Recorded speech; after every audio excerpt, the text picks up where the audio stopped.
Hello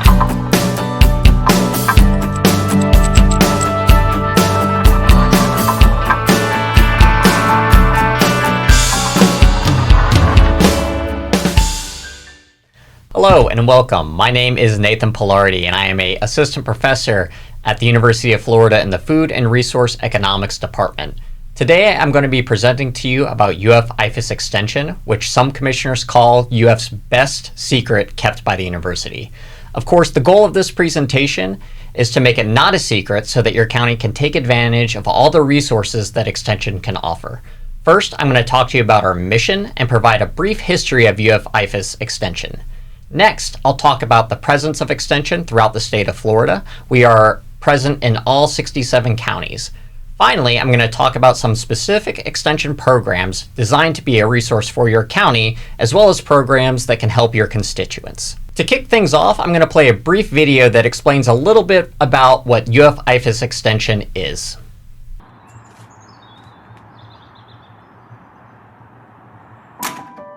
When you need a helping hand, you often turn to a familiar face. Someone you know. Someone you trust. Someone who doesn't just know the answer, they know you.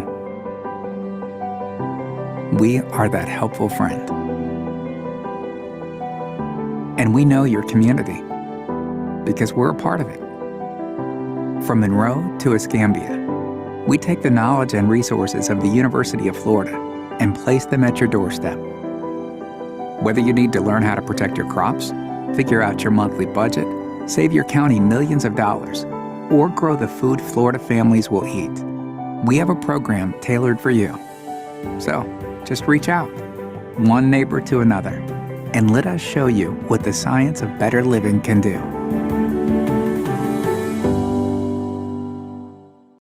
So to summarize the take-home message, the mission of UF IFAS Extension is to partner with communities to provide quality, relevant education and research-based expertise to foster healthy people, a healthy environment, and a healthy economy.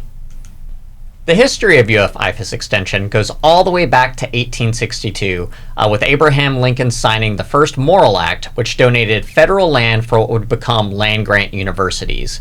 In 1890, the second Morrill Act was passed, which established Florida's historically black land-grant universities. Florida A&M is UF's 1890 land-grant university partner. In 1905, Florida passed the Buckman Act, which consolidated several state-sponsored schools into what is now the University of Florida and moved the campus from Lake City to Gainesville. In 1914, the Smith-Lever Act was passed, which established the Cooperative Extension Service. The goal of the Cooperative Extension Service is to provide educational programs to enhance the application of useful and practical information beyond the walls of universities, essentially bringing the university to the community. So these two photos show how the main mission of UF hasn't changed through time, even though many other things have changed. The bottom photo is from the 1920s and shows a UF faculty member teaching a poultry class to 4-H youth, whereas the top photo shows Dr. Matt Benj, a current employee, teaching a nutrition class also to 4-H members. So as I mentioned, teaching, research, and extension are the three pillars of the land-grant university system. Pretty much all universities engage in teaching and research in some form or another, but only land-grant universities have a mandate to engage in extension. So extension is unique to our universities. Extension is the bridge between a university and community, and the goal is to disseminate university research to a broad audience and collaborate with communities to help address issues that they are facing. UF IFAS is present throughout the entire state of Florida. We have 67 county extension offices, one in each county, including in Key West, Florida. We also have 12 research and education centers throughout the state. These research and education centers focus on specific topics to the county and the region that they are in. And then finally, we have state extension specialists like myself that are located at the main campus in Gainesville. Extension researchers are studying a wide range of topics throughout the entire state, and this reflects the unique diversity of agriculture in Florida. We have extension agents that specialize in plant-based agriculture, from traditional row crops like barley, wheat, and soybean, as well as in specialty crops in things like finger lime, hemp, and ginger. We have agents that work specifically on livestock as well as aquaculture. There's a team that is working on restoring the oyster fishery in Apalachicola Bay. And I am actually being brought onto a project to look at the spiny lobster industry in South Florida and how we can better align peak demand with peak harvest. We also look at entire agricultural systems. Some of my more fun work looks at the craft beer supply chain and looking at the viability of Florida as a producer of hops and barley so that the local craft beer industry can also support local Florida agriculture.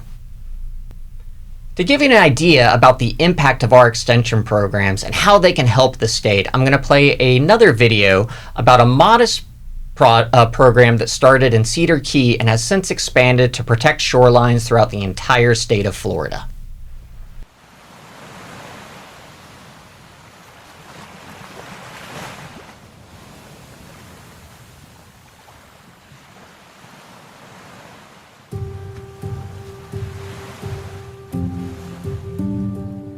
Florida has the most shoreline in the continental U.S. Because of that, we have a lot of eroding shorelines, especially related to sea level rise. In terms of shoreline restoration, it's just such a major need in Florida with climate change and all of the storms that our shorelines face. We're really trying to think about all those frequent but smaller scale storms that kind of eat away at that shoreline, which then increases the vulnerability when that bigger event comes. I get a lot of questions and concerns about sea level rise, especially with all the storms that we get.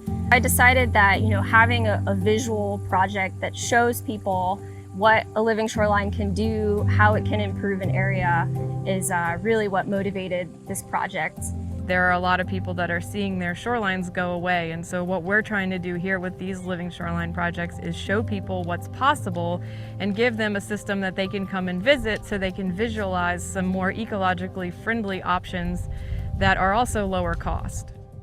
What we want to have is a shoreline. When the wave comes in, it gets absorbed. It either runs up a beach, loses its energy that way, or more importantly, we run it into oyster reefs. We run it into vegetated shorelines, and all that basically starts to consume the energy that otherwise was in that wave, so that by the time it actually gets to that infrastructure, there's no real energy left. You're going to have that reduction in wave energy and have sediment accretion going on, and then eventually you're going to have salt marsh grass moving in. That's going to really create a nice stabilization for your shoreline. Here in Cedar Key, we have lots of demonstration projects, but we actually are expanding statewide in terms of our demonstration areas, especially based around a new material that we call reef prisms. And they are an exciting alternative to shell bags, which are plastic bags that use oyster shell. It's a common material in living shorelines. And so statewide, we are trying to test out these reef prisms as a new living shoreline material that can help practitioners move away from using plastics while also accomplishing their oyster restoration and living shoreline goals. This park, Goffinsville, is a great example of they had a huge erosion problem due to storms, due to the fast current, and so they had to build this very large seawall here. And so today we're trying to show that you can also stabilize the shoreline, not having to use seawalls, but really implementing these living shorelines. There's a really big need to restore and bolster our shorelines, and to the extent possible, using environmentally friendly or ecologically sound approaches are preferable to building walls and putting out rocks whenever we can. Here locally, we have this project going on, but there's a lot of discussion happening on Amelia Island, and they're trying to implement some of these living shorelines on their downtown space to also create more awareness and education about them. Along this shoreline, we have some artificial oyster substrate. These breakwaters are one type of commercially available structure, and then we've got the sand and the vegetation that all are part of a living shoreline. So we have projects that are essentially in line with that all over the state, and they're just ramping up now. They're just growing because the demand is so great. So now I want to talk to you about a couple of programs that are designed specifically to be a resource to counties. The first program is the Economic Impact Analysis Program, which provides two services. One of those services is that it estimates the damages to agriculture from natural disasters such as hurricanes. Just as an example, this is from a report that this program put out on damages from Hurricane Ian, and as you can see, it estimates the damages from the hurricane for each county, as well as damages to specific agricultural industries. So this is useful to counties in two ways. One, you can see which industry in agriculture was the most impacted, and two, this can help you estimate the total damages to agriculture when you're applying for federal disaster relief. The other service provided by the Economic Impact Analysis Program is that we can provide a snapshot or an overview of agriculture in your county. So here's an example from Gilchrist County, where you can see that according to the crop acreage pie chart, grazing land accounts for about 28,000 acres in the county. And you can see in blue on the map where that agricultural activity is occurring. We also provide information on the economic contribution to the county. For example, you can see that in Gilchrist County, agriculture contributes about 1,600 jobs to the county, as well as a 175 million in economic output. The other program that can be a resource to counties is my own program that I run in partnership with Dr. Matt Sauchik and the Institute for County Government. This program focuses on building the leadership competencies of county commissioners through classes taught by experts not just from universities, but experts from government with decades of experience, as well as industry professionals from throughout the state. You'll be able to participate in panel discussions with experts on different sides of complex issues, as well as develop a network of other leaders focused on promoting excellence in their county and the state. Being a county commissioner can be isolating because you're not allowed to talk to the other commissioners in your county outside of your board meetings, but this will let you develop a network with other county commissioners who may be facing similar issues in their counties, and they've developed unique solutions that you can then bring back to your own county. And I want to encourage all of you, after you complete the Certified County Commissioner program, please consider joining Matt and I for the Advanced County Commissioner 1 and 2 program. We also have extension programs that can benefit your constituents. I'm sure most of you are familiar with 4-H, which focuses on youth development. Projects in 4-H include everything from nutrition, livestock care, and even shooting sports. We also have the Florida Master Gardener program, which can provide horticulture education to residents so that residents know which garden plants they can plant in their zone, as well as how to take care of those plants. The Florida Friendly Landscaping program focuses on promoting sustainable landscaping to reduce water and fertilizer use. And in addition to working with residents, the Florida Friendly Landscaping program can work with HOAs so they are impacting not just one household, but potentially hundreds of households at a time. UF's ongoing investment in AI is benefiting Florida's strawberry industry. Our extension work in the area of AI has led to an enhanced system to detect bruising on strawberries before they get to grocery store shelves.